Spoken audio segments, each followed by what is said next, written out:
ang batang aktor na si Jake Vargas, merong stage 4 colon cancer.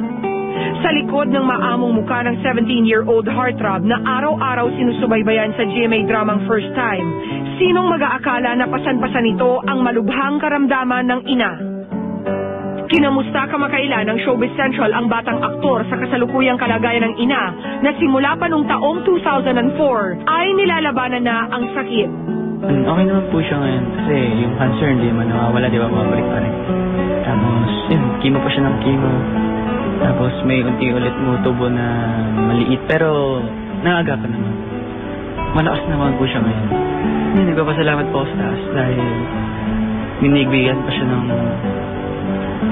lakas na loob para sa amin.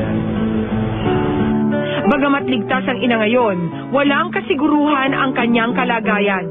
Kaya naman si Jake, hindi magkamayaw ang pag-aalala na sa loob ng halos 6 na taon ay ipinamalas ang pag-asa at suporta para sa ina.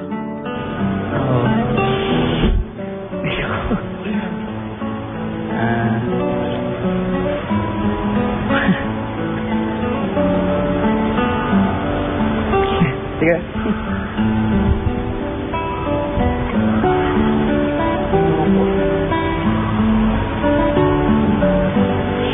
Ngayon, pagmamahal ko, kahit na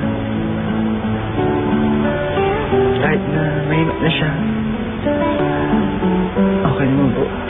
Supporta pa rin po sa amin. Pinag-iigihan ko na lang po yung trabaho. Kahit pa paano nagiging masensya para sa akin. Yan, pag nakikita niya ako sa TV, lumalakas siya yun. Sigat na yan ako.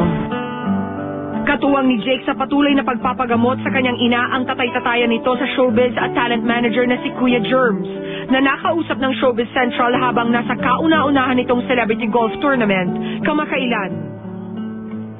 Siyempre, isipin mo, may taning na 6 na buwan, ayun, almost naka 2 years na. So, that means na merong na pandinig ang ating Panginoon na pwede ma-extend pa, di ba? Mga tumutulong pa sa akin.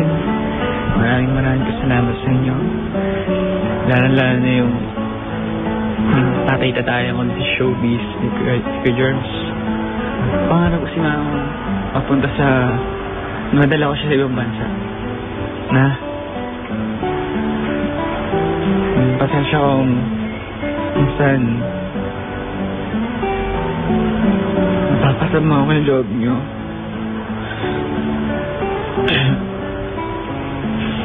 Sorry kung